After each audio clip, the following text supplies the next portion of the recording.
Hello and welcome to another video. So I can't believe it's already the end of the month. This month has gone so quickly, it's kind of unbelievable. I am really excited to show you the things that I have been enjoying in March, including a couple of books that I have read, some games that I have played, and I've got some other items as well to show you. So I'm going to jump straight into it. Starting off with clothing and accessories, I am wearing a couple of them today, which I am really excited to show you. They're from BlackMilk's latest collection with Junji Ito. I've got a couple of items here that BlackMilk very kindly sent me that I love so much. I do have a couple of items from the first drop that they did that I really love, but I think I love these even more. So the first item that I've got here that I'm wearing is the Uzumaki spiral knit vest. The quality is incredible. It just feels so soft, and I love a good vest, especially in winter. So we're coming up to autumn now, which is very exciting, my favorite time of year. And I really love the red details here. It's just a very cool piece. Today I'm wearing it with a BlackMilk sheer long sleeve top, but I think in winter I could also wear this with a thicker turtleneck top underneath, which I think would look really cool. So I'm excited to style this in a couple of different ways. It does also have a really nice oversized fit, which just feels really comfortable. I can see myself pairing this with a lot of different things. I also just love the spiral detail on the front, of course, being from Uzumaki. The next item I've got here is the Scar Art satchel bag. I actually thought this was going to be a canvas, but it's a really nice kind of silky material, and it's got all of these different panels from the Uzumaki manga.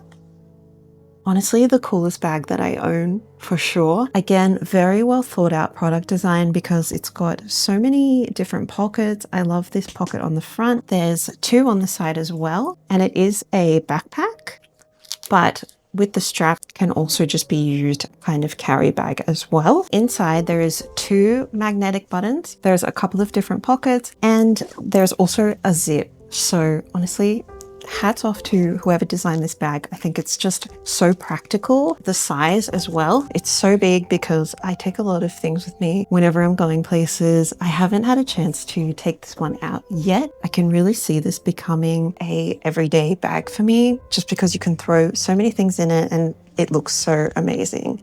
I have another two items from this collection to show you. I'm not really going in any order here. I am going to save my most favorite item for last though. But the next item that I've got here is a dress, which has a print from the manga Remina. Cut of this is a handkerchief dress. I don't have something like this. I think that even though we're coming up to autumn, it is still a little warm here, so I probably have a couple of days where I can wear this. I think it is very versatile because I can layer this over a lot of different things as well and pair it with maybe some stockings in the winter too. And it feels very lightweight as well, so I can see myself wearing this one a lot.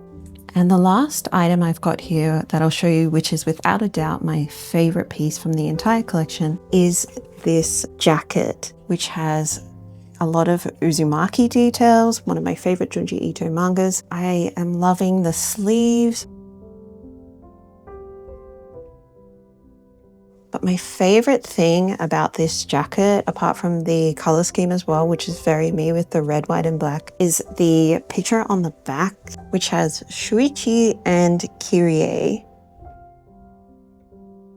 Because all of these items are really in my color scheme, it's just going to fit really well in my wardrobe with mixing and matching with other things. But I also think that all of these items that I've gotten from this collaboration could definitely be worn together. But a huge thank you to BlackMilk for sending me these incredible items. For accessories, I'm always wearing my usual rings. Most of them are from Regal Rose, except for this one, which came from Japan. And then I have my Vivienne Westwood ring. And of course, I've been wearing my Vivienne Westwood necklaces that I got for my birthday. So I did get an orb because I've always wanted to own an orb, but I never really thought I would get one. I ended up getting this black one because I looked at the solid silver ones, but I really like how it's kind of broken up with that little bit of black. I think it's a really nice detail. So I went for the tiny size, which I think is a pretty good size. Doesn't sit out too much, which is something I was a little bit concerned with. Another thing with the Vivienne Westwood orbs and a lot of Vivienne Westwood jewelry, they are made out of brass, but I have also looked up how to care for them. So hopefully this will last me quite a while if I follow those instructions. I'm really enjoying wearing these two necklaces stacked, and the other one I've got here is the Oslo. Actually wearing it with the end of the chain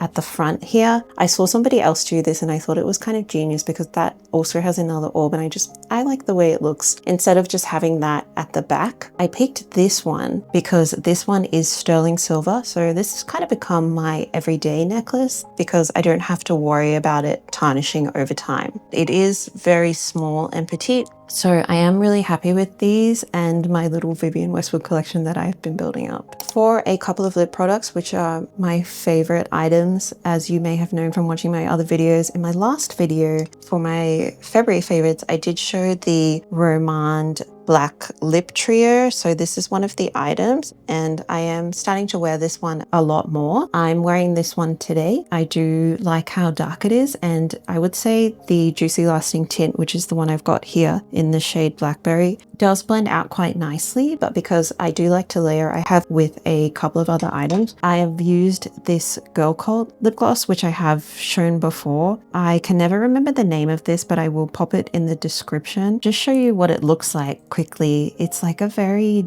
dark kind of gray, and I think these tie together really nicely and I really like the look of it. I did get asked in my last video about my everyday makeup look, which is pretty much what I'm wearing now. I may show that in the future. I don't really consider myself to be somebody who's very good at makeup. All of my looks are pretty basic and I don't like to wear too much. I'll show you more of that in a future vlog probably, but something that I have been enjoying lately is this item, which is from NYX. I quite like their stuff. I've used a lot of their lip products before. This is the Jumbo Eye Pencil in Milk. I've been using this a lot on my waterline just to give like a little pop, which has been nice, and I do like to use it for the inner corner. For that, I have been using this item from Etude, which is Korean, I believe. It's the Bling Bling Eye Stick. I don't know what shade this is, kind of silvery color, and I really like to use that on the inner corner of my eye and sometimes a little bit to highlight my nose as well. Moving on to the books that I have been reading this month, I did end up reading a little bit more than usual because I was sick for a couple of weeks. So the silver lining of that was that I had a lot of downtime. So the first book that I finished, which I have shown in my last video, and I don't really have a cover here to show you because it was a proof, was Rotten Heart by Kat Dunn. As I've mentioned before, also I am a huge fan of Kat Dunn because I read her Carmilla reimagining last year titled Hungerstone. It was one of my favorite books of the entire year, 5 stars. I want to read it again soon because I loved it so much. So going into Rotten Heart, my expectations were really high, and now that I finished the book, I am happy to report that I was not disappointed. I absolutely loved it. I think the way that Kat Dunn writes is just so beautiful and so evocative, and the way she handled this descent into grief with the haunting atmosphere just felt really poetic. I really enjoyed reading it. So being a Hamlet retelling but gender swapped, the relationship between the two characters who mirror Hamlet and Ophelia in this book, they are titled Odette and Cecilia. The relationship between these two characters was especially poignant and just lovely. I am really excited to read this book again when physical copies are released later this year. So overall, this was a 5-star read for me. The next book I ended up reading was Katabasis by R.F. Kuang. So I have mentioned before that I really loved Babel. I never really know how to say it properly. And I did show in my last video that I had bought Yellowface, which I haven't read yet. I decided to skip ahead to Katabasis because the Melbourne Writers Festival lineup has just been released and R.F. Kuang is coming here to do a discussion, which I bought tickets for immediately, and it is going to be focused on Katabasis. So I wanted to read this one before going to that. It's not for a couple of months, but I just became really intrigued and I just wanted to get into to it as soon as possible. Having read this now, I really enjoyed it. So Katabasis is about two rival students from Cambridge who embark on a journey through hell to save the soul of their professor, which is just such an amazing concept. So that also made me want to pick this up. But what I loved most about this was the references to hell in literature, including Dante's Divine Comedy. So last year, that was my top read of the year, one of the greatest stories I've ever read for sure. There were also some references to my favorite ancient Greek tragedy, which is Orpheus and Eurydice. So it was just really exciting and interesting to see all those things being referred to in here. I think R.F. Kuang also does an amazing job with dark academia paired with historical fantasy, which we saw with Babel. So this was a really enjoyable book and I would rate this 4 out of 5. I'm really looking forward to seeing this author later this year. I do plan on buying a physical edition, a nicer one if I can find one as well, because I'm hoping that I'll be able to get it signed too on the day. So in my last video, I showed that I had picked up 2 Vampire Hunter D mangas for my birthday, which are the first 2 that I've ever read. And I have mentioned before that I am a huge fan of Vampire Hunter D. I've got a tattoo of him here because I love him so much. So I was really keen to get into these, and a lot of people have asked me if I've read these before. The first couple of volumes are quite hard to find. They're very rare and very expensive, but I just randomly found these when I was buying my birthday book haul online, so I decided to order them. I was talking about in my last video if I would be able to read these even though I haven't read the other ones. So with all the Vampire Hunter D novels, they can be read as a standalone. I did notice that these do come from stories from the novels, so that was kind of great because I was already familiar with them. That was especially helpful in the case of 8 because I didn't realize, but this is part of a 2-volume episode. It is from one of the stories that I have already read, so I was okay reading this, but 6 can read this one without any previous knowledge. I will say that I enjoyed 6 a bit more story-wise. I won't go into what these are about because I'll be talking forever, but if you are a Vampire Hunter D fan like me and you are thinking about getting these and you have access to them and you can find them, I do recommend it. I think the artwork is really beautiful. These are by Saiko Takaki, and the way that these are done is very compressed compared to the novels, obviously, but I think these are really well done, so I'm going to continue looking for the others, and hopefully one day I'll be able to have an entire set of these. That would kind of be a dream of mine. And the last book I'll talk about is Hooked by Asako Yuzuki. So last year I read Butter, which was my introduction to this author, and I absolutely loved it. I thought it was so interesting. So when I heard that this was coming out, I pre-ordered it straight away and I got this the day it came out. I ended up reading this book within 1 day. I couldn't put this book down. Hooked is a dark psychological thriller about a corporate woman who becomes obsessed with a blogger after she meets her in person. And after reading both this and Butter, I think it's fair to say that this author does an exceptional job of describing the intricacies of female relationships. I've never experienced something like this before, and it really blew my mind. This book really got under my skin and it made me feel so uncomfortable at times, but I really love that, which may sound a bit weird, but when it comes to reading thriller, horror, and gothic, I really like feeling that sense of dread, and I like when books draw these emotions from me. I will say though that in the last third of this book, I was expecting a bit more, but not to give anything away. I didn't mind the ending of this book. I didn't care too much that it didn't have this big, huge moment because it made it seem more realistic, if that makes sense. Overall, I really love this. I would recommend this book if you haven't read it already, and I would rate this 4.5 out of 5. Moving on to the games that I've been playing, I'm sure this one's not going to surprise anyone, but of course, my favorite game of March was Resident Evil Requiem. I have talked a lot about this and I've shown it a lot because it was such a big deal for me, this game coming out. I played it twice. It's just such a great game. Honestly, I think this is on par with my top games out of the franchise. I really love my lenticular edition. I ended up buying all of the bonus items as well, so all the different costumes, which were really fun to swap out during the game, but I'll probably be playing this game over and over forever. It was just so good.